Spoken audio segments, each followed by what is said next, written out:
نحمده ونصلي على رسوله الكريم اما بعد فاعوذ بالله من الشيطان الرجيم بسم الله الرحمن الرحيم رب اشرح لي صدري ويسر لي امري واحلل عقدة من لساني يفقهوا قولي۔ کچھ سوالات تھے پچھلے ہفتے، ان کے جواب ہیں۔ سب سے پہلا سوال تو یہ تھا کہ دعائے قنوت رکوع سے پہلے پڑھیں گے یا رکوع کے بعد پڑھیں گے، کیونکہ دونوں طرح کی روایات ملتی ہیں تو اس لیے ان کا تھوڑا سا تفصیلی جائزہ۔ رکوع کے بعد بھی کرنے کا جواز موجود ہے۔ دعائے قنوت رکوع سے پہلے اور بعد میں پڑھنا جائز ہے، یہ دونوں حکم ثابت ہیں، یعنی اس میں وسعت ہے۔ ہم کیا لفظ استعمال نہیں کریں گے؟ اختلاف ہے، کیا کہیں گے؟ وسعت ہے، اگرچہ زیادہ تر رکوع کے بعد ہی آیا ہے۔ بخاری اور دوسرے لوگوں نے حضرت انس سے روایت کیا ہے کہ نبی صلی اللہ علیہ وسلم نے 1 مہینے تک رکوع کے بعد قنوت پڑھا۔ آپ بنو اسیہ کے لیے بد دعا کرتے تھے۔ صحیحین میں انس رضی اللہ عنہ سے روایت ہے کہ ان سے پوچھا گیا کہ کیا رسول اللہ صلی اللہ علیہ وسلم نے صبح کی نماز میں قنوت پڑھا؟ انہوں نے کہا ہاں۔ ان سے کہا گیا کہ آپ صلی اللہ علیہ وسلم نے رکوع سے پہلے قنوت پڑھا یا بعد میں؟ انہوں نے کہا رکوع کے بعد کچھ مدت کے لیے پڑھا، یعنی کچھ مدت کے لیے وہ دعائے قنوت تھی، قنوت نازلہ جس کو کہتے ہیں۔ تو اس میں آپ کب پڑھتے تھے اس کو؟ رکوع کے بعد۔ رکوع سے قبل کرنے کا بھی جواز ہے، رکوع سے پہلے۔ ابن نصر نے صحیح سند کے ساتھ قیام اللیل کے متعلق انس رضی اللہ عنہ سے روایت کیا، کہا کہ رسول اللہ صلی اللہ علیہ وسلم، ابو بکر اور عمر رکوع کے بعد قنوت پڑھتے تھے، یہاں تک کہ جب عثمان رضی اللہ عنہ کا دور آیا تو انہوں نے رکوع سے پہلے قنوت پڑھنا شروع کیا۔ کیوں؟ تاکہ لوگ رکعت کو پالیں۔ لمبی رکعت ہوگی تو کیا ہوگا؟ زیادہ لوگ جوائن کر لیں گے جو بعد میں آ رہے ہیں۔ یعنی وہ جب وتر پڑھاتے تھے، کون کون؟ حضرت ابو بکر اور عمر، تو کب قنوت پڑھتے تھے؟ رکوع کے بعد۔ اور کس نے شروع کیا پہلے پڑھنا؟ عثمان رضی اللہ عنہ نے۔ کیوں شروع کیا؟ تاکہ لوگ یہ رکعت پالیں، ان کو وتر مل جائے، یہ مقصد تھا۔ امام بخاری نے انس رضی اللہ عنہ سے روایت کیا کہ انس سے پوچھا گیا کہ قنوت رکوع کے بعد ہے یا قرات سے فارغ ہونے کے وقت؟ انہوں نے کہا نہیں، بلکہ قرات سے فارغ ہونے کے وقت۔ یہ حضرت انس کی روایت ہے۔ علقمہ سے مروی ہے کہ ابن مسعود اور نبی صلی اللہ علیہ وسلم کے صحابہ وتر میں رکوع سے پہلے قنوت پڑھتے تھے۔ ابی ابن کعب کی حدیث ہے کہ نبی صلی اللہ علیہ وسلم رکوع سے پہلے قنوت کرتے تھے۔ تو ان ساری روایات کو ملا کر دیکھیں تو دونوں کاموں کا جواز ملتا ہے۔ سنن ابن ماجہ میں حضرت انس کا یہ قول ثابت ہے کہ ہم رکوع سے پہلے اور بعد میں قنوت پڑھتے تھے۔ حضرت انس ہی کہہ رہے ہیں کہ بعد اور پہلے دونوں طرح پڑھتے تھے۔ یہ تمام احادیث دونوں کاموں کے جائز ہونے پر دلالت کرتی ہیں، اسی لیے امام بخاری نے اپنی صحیح میں باب باندھا ہے، باب القنوت قبل الرکوع و بعدہ، رکوع سے پہلے اور اس کے بعد میں قنوت کرنا۔ اور ابن تیمیہ نے کہا، جیسا کہ مجموع الفتاوی میں ہے، کہ اہل حدیث کے فقہا جیسے کہ امام احمد وغیرہ دونوں کاموں کو جائز قرار دیتے ہیں، یعنی پہلے اور بعد میں دونوں، کیونکہ صحیح سنت میں دونوں عمل آئے ہیں۔ اگرچہ رکوع کے بعد قنوت کو ترجیح دی گئی ہے کیونکہ اس کی روایات زیادہ ہیں۔ دوسرا سوال تھا نفل نماز میں بیٹھنے کی کیفیت کیا ہوگی، کیسے بیٹھیں گے، تورک کیسے کریں گے، کیا 2 پاؤں پہ بیٹھیں گے، ایک نکال کے بیٹھیں گے، دونوں نکالیں گے، کیا کریں گے؟ حسن بصری کہتے ہیں اگر انسان چاہے تو نفل نماز کھڑے ہو کر یا بیٹھ کر یا لیٹ کر پڑھ سکتا ہے، اور اہل علم کی جماعت کا یہی قول ہے۔ آپ صلی اللہ علیہ وسلم نے بیٹھنے کی کیفیت کو بیان نہیں کیا، یعنی سنت سے یہ بات نہیں پتہ چلتی کہ بیٹھنے کا طریقہ کیا تھا، بس اس کے مطلق جائز ہونے سے لیا جا سکتا ہے کہ نمازی جس کیفیت پر بھی بیٹھ جائے گا وہ جائز ہوگی، یعنی جو اس کے لیے آسانی اور سہولت ہوگی۔ ظاہر ہے بیٹھے گا وہی جس کو کھڑے ہونے میں دقت ہے، تو جب وہ بیٹھے گا تو جس پوزیشن پہ بیٹھ پائے اسی پہ بیٹھ جائے۔ البتہ زیادہ بہتر طریقے میں اختلاف کیا گیا ہے کہ بہتر کیا ہے، بس تینوں ائمہ سے مروی ہے کہ چوکڑی مار کر نماز ادا کرے، پلتھی، کراس لیگز، ٹھیک ہے، اس طرح بھی بیٹھا جا سکتا ہے۔ اس میں آپ دیکھیے کہ جیسے اٹھتے وقت ہم ایسے بیٹھے ہوتے تو اٹھتے کیسے ہیں؟ جیسے اٹھتے ہیں اسی طرح پھر سجدہ کر لیتے ہیں، لیکن یہ ضروری نہیں ہے آپ جیسے تحیات بیٹھتے ہیں اس طرح بھی بیٹھ سکتے ہیں۔ ایک اور قول ہے کہ بایاں پاؤں بچھا کر نماز پڑھے، یعنی اس پر بیٹھ جائے نا بچھا کر۔ ایک اور قول ہے کہ سرین کے بل بیٹھ کر، یعنی بائیں پاؤں کو آگے نکال کر، جیسے وہ لیگ کے اندر سے نکالتے ہیں، نماز پڑھے، اور ان تمام کیفیات کے بارے میں احادیث موجود ہیں۔ نماز بیٹھ کر پڑھنے والے کی کیفیت کے بارے میں حدیث مطلق ہے۔ بعض اہل علم نے کہا کہ مقید بیان نہیں کی گئی، تو انسان کے لیے جائز ہے کہ وہ چوکڑی مار کر بھی بیٹھ کے نماز پڑھ لے، یعنی بیٹھنے کے جو بھی طریقے ان میں سے کسی بھی طریقے پہ بیٹھ جائے، سہولت ہے، ٹھیک ہے۔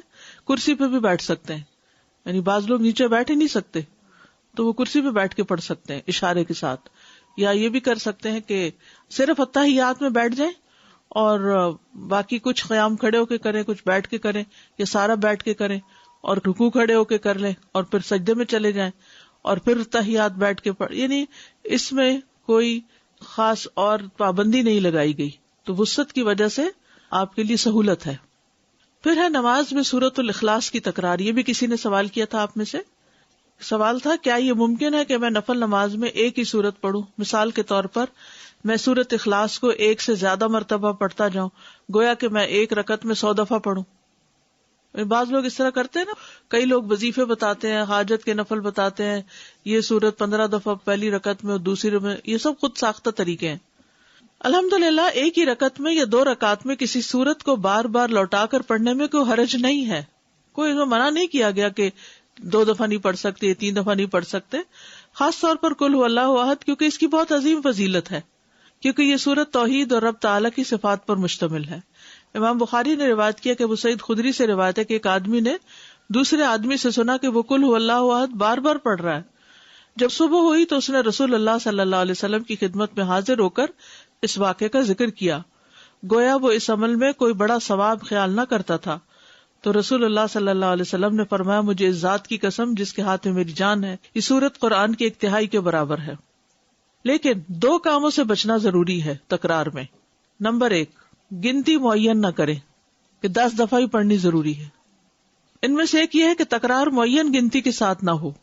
اگر وہ معین کر لے گا، یعنی فکس کر لے گا، وہ نہ اس سے زیادہ پڑھے گا نہ کم، تو یہ بدعت ہوگی، کیونکہ یہ خود ساختہ طریقہ ہے، خود ایجاد کیا، لوگوں کو پابند کیا۔ یعنی کچھ لوگ اس طرح کی چیزیں لکھ کر عام کر دیتے ہیں یا دوسروں کو کہتے ہیں 3 دفعہ لازمی پڑھنا ہے۔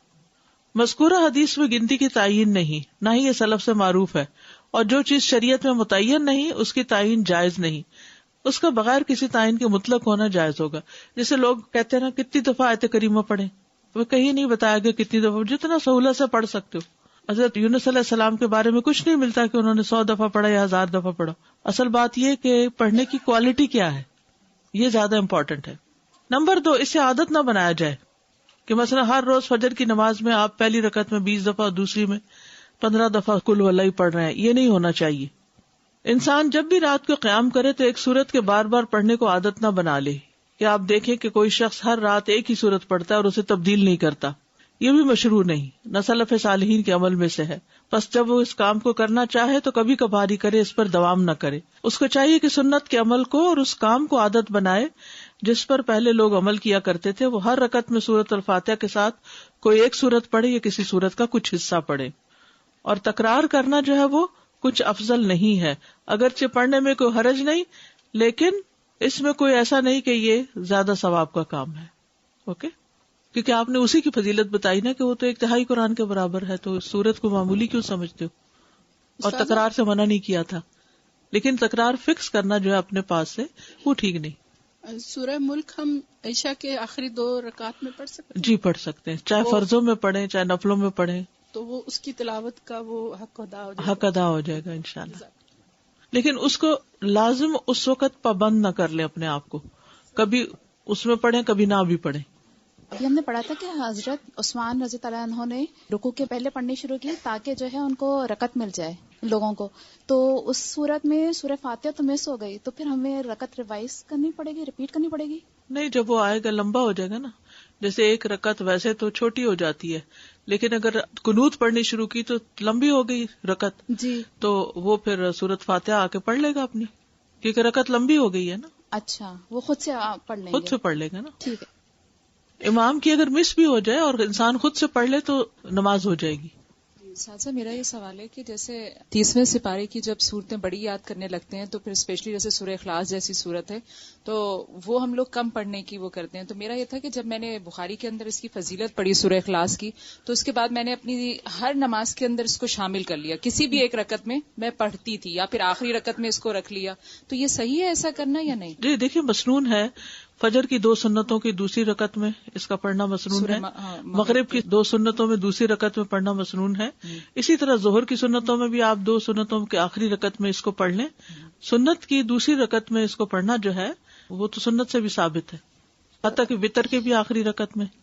ٹھیک ہے نا استاذہ؟ یہ دعائے قنوت جو رکوع سے پہلے اور رکوع کے بعد اس کو کیسے پڑھیں گے؟ جیسے رفع یدین کریں گے یا اس کے بعد ہاتھ اٹھا کے؟ جی ہاتھ اٹھا کر اور پھر دوبارہ سینے پہ باندھ لیں گے. سینے پہ باندھ کے؟ جی ہاں. ہاتھ دعا کی طرح نہیں اٹھائیں گے؟ دعا کی طرح بھی کر سکتے، دونوں طرح ٹھیک ہے. اور رکوع کے بعد بھی ہاتھ اٹھا کے رفع یدین کر کے؟ جی ہاں دونوں طرح. جزاک اللہ.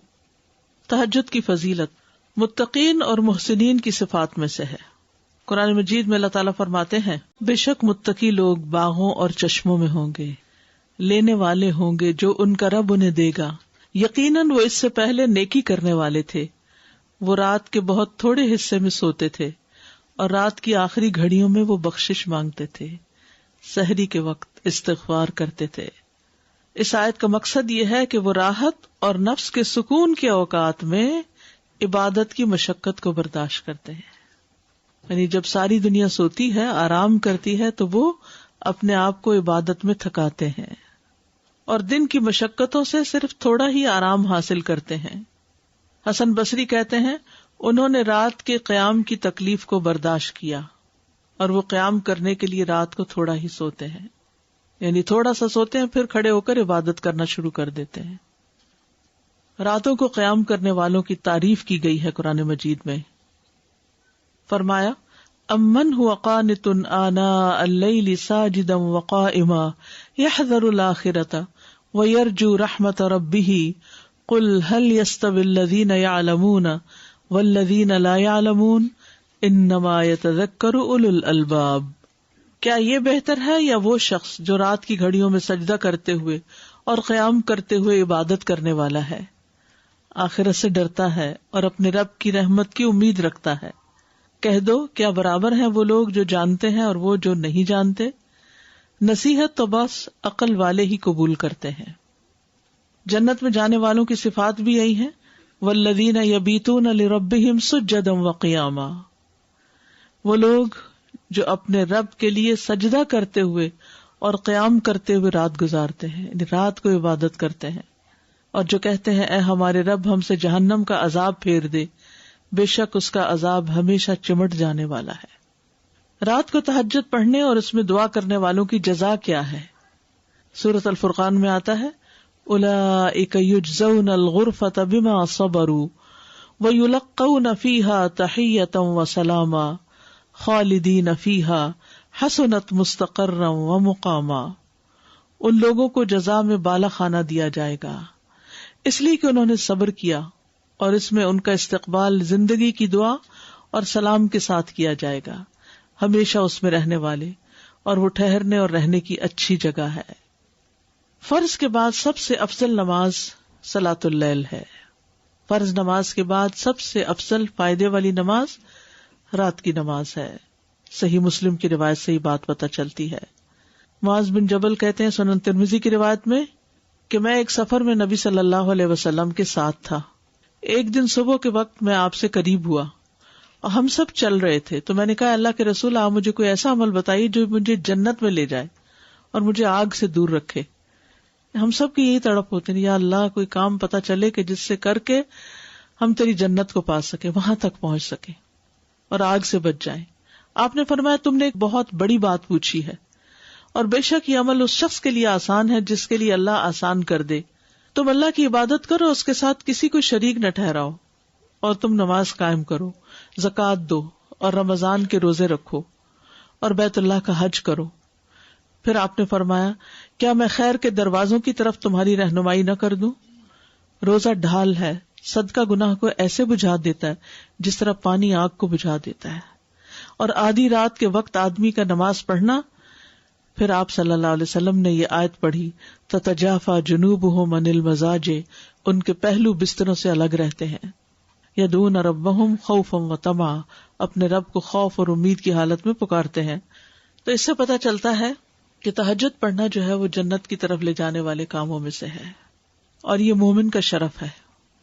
نبی صلی اللہ علیہ وسلم نے فرمایا، جبریل میرے پاس آئے اور کہا، اے محمد صلی اللہ علیہ وسلم، جیسے چاہے زندگی گزارے، بالآخر مرنا تو ہے، جس کو چاہے اپنا محبوب بنا لے، بالآخر جدا تو ہونا ہے، جیسے چاہے عمل کریں، بالآخر اس کا بدلہ تو ملنا ہے، اور جان لے کہ مومن کا شرف یعنی عزت قیام اللیل میں ہے، اور اس کی عزت لوگوں سے بے پرواہ ہو جانے میں ہے، یعنی لوگوں کی باتوں کی پرواہ نہ کرے، اس میں اس کی عزت ہے۔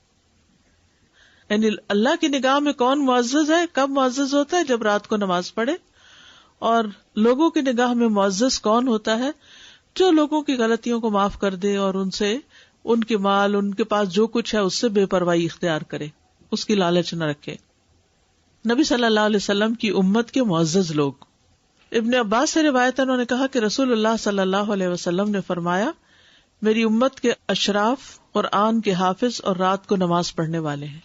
یعنی صرف حفظ کرنا کافی نہیں، بلکہ پھر اس کو راتوں کے وقت پڑھنا بھی چاہیے۔ قابل رشک انسان وہ ہے جو قرآن پڑھتا ہے اور رات کو قیام کرتا ہے۔ اس کے پہلو میں ایک شخص ہوتا ہے جو قرآن نہیں جانتا، بس وہ اس قیام کرنے اور اسے جو اللہ نے قرآن میں سکھایا اس پہ رشک کرتا ہے اور کہتا ہے اگر اللہ مجھے بھی ایسا علم دے تو میں بھی اس کی طرح قیام کروں۔ یعنی ایک شخص خود حافظ نہیں لیکن کسی کو دیکھتا ہے تو رشک کرتا ہے، یا اللہ میں بھی حافظ ہوتا تو میں بھی اس کی طرح قرآن پڑھتا۔ کیونکہ رشک کا جذبہ انسان کے اندر ہے، تو بجائے اس کے کہ ایسی چیزوں میں رشک کرے جو دنیا سے متعلق ہے، جو فانی ہے، ہاتھ سے جانے والی ہے، کیوں نہ رشک کرے انسان نیکی کے کاموں پر کہ جو ہمیشہ ہمیشہ کے لیے فائدہ دینے والے ہیں۔ انبیاء کا اخلاق۔ فضیل بن عیاض کہتے ہیں، کہا جاتا تھا کہ انبیاء اور چنے ہوئے نیک اور پاکیزہ دلوں کے حامل لوگوں کے 3 اخلاق ہوتے تھے۔ نمبر 1 بردباری، برداشت کر جانا، یعنی لوگوں کی بڑی بڑی باتیں سن کر غصہ نہ کرنا یا بہت زیادہ ریئیکشنری نہ ہونا۔ نمبر 2 اللہ کی بارگاہ میں رجوع کرنا، منیب، اواب، ہر چیز میں اللہ سے مدد مانگنا۔ اور تیسرے قیام اللیل میں سے کچھ حصہ۔ تو یاد رکھیے کہ اگر کوئی شخص دوبارہ نہیں اٹھ سکتا تو کیا کرے؟ رات کو پڑھ کر ہی سو جائے کچھ۔ پھر تہجد رب کے قرب کا ذریعہ اور برائیوں کا کفارہ ہے۔ ابو امامہ رضی اللہ عنہ سے مروی ہے، وہ رسول اللہ صلی اللہ علیہ وسلم سے روایت کرتے ہیں کہ آپ نے فرمایا، رات کا قیام لازم پکڑو، بس بے شک وہ تم سے پہلے کے نیک لوگوں کا طریقہ ہے، تمہارے رب کے قرب کا ذریعہ، برائیوں کا کفارہ اور گناہوں سے رکاوٹ ہے۔ ایسے شخص سے اللہ خوش ہوتا ہے۔ رسول اللہ صلی اللہ علیہ وسلم نے فرمایا، ہمارے رب عز و جل کو 2 طرح کے آدمیوں پر بہت تعجب ہوتا ہے۔ ایک وہ جو اپنے بستر اور اپنے لحاف، اپنے اہل خانہ اور محلہ کو چھوڑ کر اپنی نماز ادا کرنے نکلتا ہے، خاص طور پر آج کل جو لوگ فجر میں مسجد جاتے ہیں، اللہ کے پسندیدہ لوگ۔ تو ہمارا رب فرماتا ہے، میرے فرشتوں، اس بندے کو دیکھو جو اپنے بستر، اپنے لحاف، اپنے محلے اور اپنے اہل خانہ کو چھوڑ کر اپنی نماز کی طرف آیا ہے، میرے پاس موجود نعمتوں کی رغبت میں اور میرے ہاں موجود سزا کے خوف سے۔ ایسا ہی شخص تقوی والا ہے کہ جو اپنی نیند بھی چھوڑے، اپنا بستر بھی چھوڑے، گھر بھی چھوڑے، اپنا علاقہ بھی چھوڑے، مسجد دور ہے وہاں جائے اور پھر نماز پڑھ کر گھر آئے۔ کیوں جائے؟ جب سب لوگ اس وقت آرام کر رہے ہوں، اس جزا کے لیے جو اللہ کے پاس ہے اور اس سزا سے بچنے کے لیے جو اللہ کے پاس ہے۔ نبی صلی اللہ علیہ وسلم نے فرمایا، اللہ عز و جل 3 قسم کے آدمیوں سے محبت کرتا ہے اور ان پر ہنستا ہے اور ان سے خوش ہوتا ہے۔ ان میں سے ایک وہ جس کی بیوی خوبصورت ہو اور اس کے پاس بہترین نرم بستر ہو، لیکن وہ قیام کرنے کے لیے رات کو کھڑا ہو جاتا ہو۔ اللہ تعالیٰ کہتا ہے، میرے بندے نے اپنی شہوت کو ترک کر دیا اور میرا ذکر کر رہا ہے اور مجھ سے سرگوشی کر رہا ہے، اگر یہ چاہتا تو سو بھی سکتا تھا۔ ایک اور وہ جو قافلے سمیت سفر پر ہو اور وہ رات کو کچھ حصہ جاگنے کی وجہ سے چور ہو گئے ہوں اور بالآخر سو گئے ہوں، لیکن وہ شخص خوشی ناخوشی میں سحری کے وقت اٹھ کھڑا ہوا ہو اور نماز پڑھنا شروع کر دے۔ یعنی سفر کر کے تو فرض نماز بھی مشکل ہو جاتی، کہاں یہ کہ انسان تہجد بھی پڑھے اٹھ کے۔ ایسے شخص کے لیے نبی صلی اللہ علیہ وسلم کی دعا ہے۔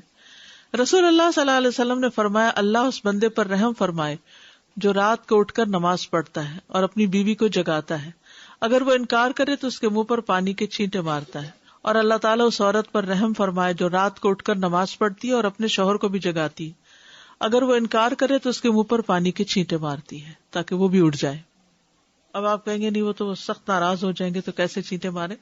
تو بات یہ کہ اچھی ازدواجی زندگی میں نا کچھ اصول ضابطے قاعدے ہوتے ہیں. جیسے آپ دیکھیے کہ گھر جو ہے نا وہ ایک چھوٹی سی اسٹیٹ ہوتی ہے, ایک مملکت کی طرح ہوتی ہے. تو ایک شہر کا یا ایک ملک کا اچھا نظام کب ہوتا ہے, اس میں امن کب ہوتا ہے, اس میں فیسلٹیز کب ہوتی ہیں, اس میں جان مال کا تحفظ کب ہوتا ہے, جب اس کے اندر کچھ اصول ضابطے یا دوسرے لفظوں میں لا اینڈ آرڈر ہوتا ہے اور اس کو امپلیمنٹ بھی کیا جاتا ہے. تو پھر کیا ہے, ہر کوئی ٹریفک کے قانون کو فالو کر رہا ہے. نہیں کرے گا تو کیا ہوگا؟ جن ملکوں میں نہیں کرتے آپ دیکھیے روز کتنے ایکسیڈنٹس ہوتے ہیں, کتنی جانیں چلی جاتی ہیں. تو اسی طرح ہر گھر کے لیے بھی کچھ قانون قاعدے ہونے چاہیے اور وہ آپس میں مل بیٹھ کر, جیسے آپ کلاس روم کے رولز طے کرتے ہیں نا, تو ایسے ہی گھر والے بیٹھ کر کچھ رولز طے کر لیں کہ گھر میں کیا کریں گے ہم اور کیا نہیں کریں گے, اور پھر ان کو اپڈیٹ بھی کر لیا کریں مہینے میں ایک دفعہ یا موسم بدلنے پر یا جیسے بھی. تو اس سے کیا ہوگا کہ ہر شخص سکون سے اپنی اپنی جگہ کام کر رہا ہوگا اور ہر ایک کو پتا ہے کون کس وقت سویا, کس وقت اٹھے گا, کس کو کیا کرنا ہے کیا نہیں. ورنہ کیا ہوتا ہے جب آپس کی کمیونیکیشن نہیں ہوتی نا تو انسان ایک کونے میں ایک کڑ رہا ہے, دوسرے میں دوسرا کچھ کرمبل کر رہا ہے, کوئی کچھ کر رہا ہے, کوئی شور ہنگامہ کر رہا ہے. نہیں, امن سے رہنے کے لیے قانون قاعدے بڑے ضروری ہوتے ہیں. ہم پہ قانون قاعدوں کی پابندی بڑی بھاری ہوتی ہے ہمارے نفس کو, چاہے وہ کسی ادارے میں ہو, چاہے کسی کلاس روم میں ہو, چاہے وہ گھر میں ہو, چاہے کسی مملکت میں ہو. اب لوگ ویسٹ کی تعریف تو بہت کرتے ہیں اور کہتے ہیں بڑی آزادی. کس بات کی آزادی ہے؟ کوئی ایک کام تو آپ اپنی مرضی سے نہیں کر سکتے, ہر چیز میں قاعدہ اور قانون ہے. کوئی چھوٹا سا بھی کام کرنے جائے تو اتنے قانونوں کی لسٹ ہے. سب سے کامیاب لائرز تو یہاں ہیں, بہترین پیشہ ہے, لیکن اس کا فائدہ بھی تو آپ دیکھیں نا. پھر اگرچہ جکڑے ہوئے لیکن پھر امن بھی تو ہے نا, سکھ کی نیند بھی تو سوتے ہیں, خوف تو نہیں ہے, رات کو ڈرائیو بھی کر لیتے ہیں. ہاں, ایک شہر سے دوسرے شہر میں لمبے فاصلے امن و امان سے طے ہو رہے ہیں, عورتیں ڈرائیو کر رہی ہیں, مرد ڈرائیو کر رہے ہیں, کوئی خوف تو نہیں ہے نا, کیونکہ قانون ہے ایک. تو یہ قانون قاعدے گھر میں بھی ہونے چاہیے. مثلاً کچھ گھروں کا قاعدہ ہوتا ہے کہ ڈنر پہ سب کو لازم بیٹھنا ہے, اتنے بجے گھر میں لازمی آنا ہے, ہر ایک کو نماز پڑھنی ہے. تہجد کے لیے مثلا ہسبینڈ وائف کو اٹھنا ہے تو پہلے سے طے کر لیں اور ایک دوسرے کو کہہ کے سوئیں, تم پہلے اٹھ گئی تو مجھے اٹھانا, نہ اٹھو تو چینٹے مارنا. یعنی پہلے سے ہی طے کر لیں, یہ نہیں کہ اچانک نہ بتایا نہ پتا نہ حدیث پڑھ کے گئے گھر, آج تو ہے چیٹا ہی مارو گی, تو آپ دیکھیں پھر آپ چیٹے پاریں گی تو آپ کو مار پڑے گی. تو آپ دیکھیں جیسے ڈاکٹر کے پاس جاتے تو وہ آپ کو بتاتے کہ میں آپ کے ساتھ یہ اور یہ اور یہ کروں گا, تو پہلے سے بتا دیتا ہے. تھوڑی سی آپ کو پین ہوگی تو آپ اس طرح بریتھ کریں, یہ کریں وہ, تو وہ کمیونیکیشن سے دوسرا شخص مینٹلی تیار ہوتا ہے کہ اب میرے ساتھ کیا ہونے والا ہے. تو سب کو پتا ہو کہ گھر میں میرے ساتھ کیا ہونے والا ہے, اس کے لیے تیار ہے. پھر رات کو آسمان کے دروازے کھلتے ہیں. نبی صلی اللہ علیہ وسلم نے فرمایا آدھی رات کو آسمان کے دروازے کھول دیے جاتے ہیں اور ایک پکارنے والا آواز دیتا ہے کہ کوئی دعا کرنے والا ہے کہ اس کی دعا قبول کی جائے, کوئی مانگنے والا ہے کہ اسے دیا جائے, کوئی مصیبت زدہ ہے کہ اس کی مصیبت دور کر دی جائے. پھر جو مسلمان اس وقت دعا کرتا ہے تو اللہ تعالیٰ اس کی دعا قبول کرتا ہے, سوائے زانیہ عورت کے جو اپنی شرمگاہ کے ذریعے کمائی کرتی ہے اور ٹیکس وصول کنندہ کی, یعنی ناجائز ظالمانہ ٹیکس جو پہلے زمانے میں اگر کوئی کسی کی زمین سے گزرتا تھا یا اور اسی طرح کے عائد کیے ہوتے تھے, پرسنل بینیفٹس کے لیے پھر وہ لیتے تھے. اللہ تعالیٰ کا آسمان دنیا پر نزول. رسول اللہ صلی اللہ علیہ وسلم نے فرمایا ہمارا رب تبارک و تعالی ہر رات کو اس وقت آسمان دنیا پر آتا ہے جب رات کا آخری تہائی حصہ رہ جاتا ہے. وہ کہتا ہے کوئی جو مجھ سے دعا کرے تو میں اس کی دعا قبول کروں, ہے کوئی جو مجھ سے مانگے تو میں اس کو عطا کروں, ہے کوئی جو مجھ سے بخشش طلب کرے تو میں اس کو بخش دوں.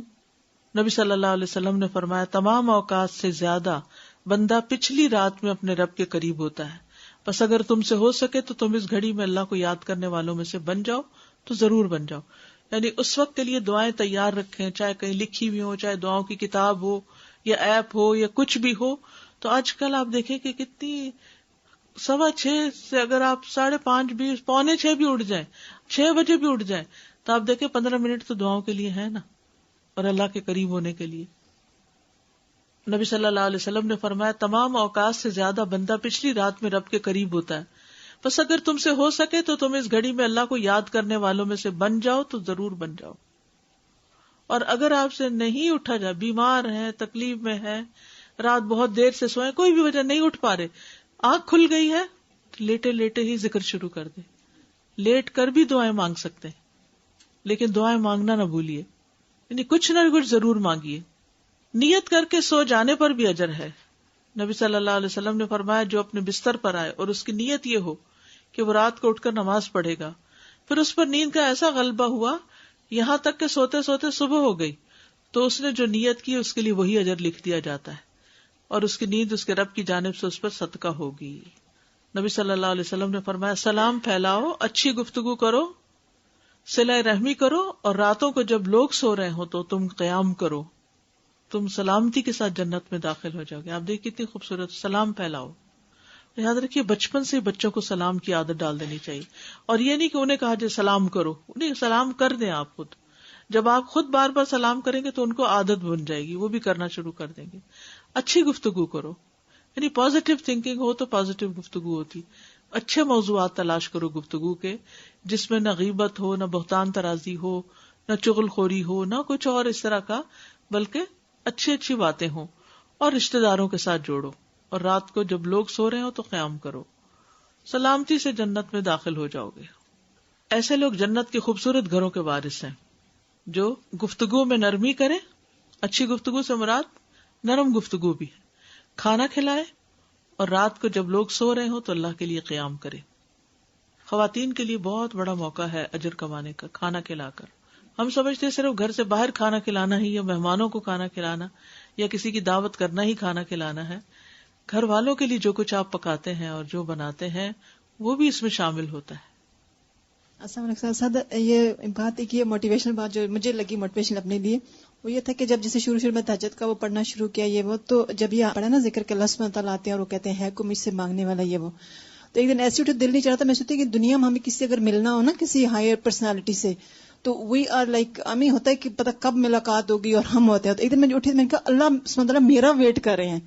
تو ایک نئی اپوزٹ فیلنگ نا، مطلب کہ کہاں کہ ہم دنیا میں کوئی نا کسی کوئی ویٹ کر رہا ہے تو کتنی اچھی فیلنگ ہوتی ہے. اور پھر ہم کہتے ہیں کہ ہماری دعا کیسے کب قبول ہوگی، تو جی قبولیت کا وقت ہے. تو مجھے یہ ہوا کہ اللہ سبحانہ وتعالیٰ ہمارا ویٹ کر رہا ہے، تو وہ مجھے بہت اچھی فیلنگ ہوئی.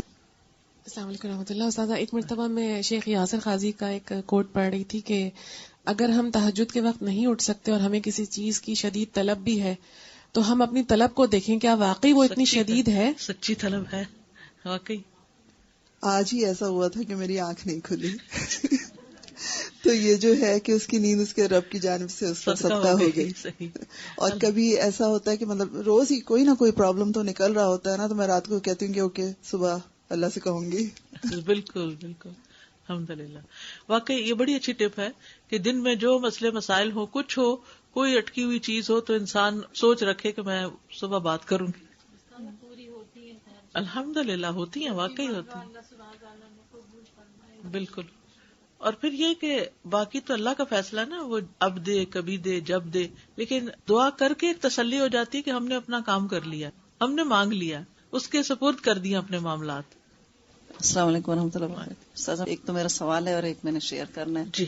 میں نے اپنے بیڈ کے سامنے جو ڈریسر ہے اس کے اوپر میں نے بڑا بڑا لکھ کے لگایا ہوتا ہے وَلَمْ أَكُنْ بِدُعَائِكَ رَبِّ شَقِيًّا، کہ کبھی بھی نا امیدی نہیں ہوتی. بالکل. اور دوسرا میرا سوال یہ تھا کہ جیسے ہم کبھی رات کو اٹھتے ہیں اور اپنے پڑھنے پڑھانے کے لیے، سبق یاد کرنے کے لیے، تو وہ بھی پھر قیام اللیل میں شمار ہوگا رات کو اٹھنے میں.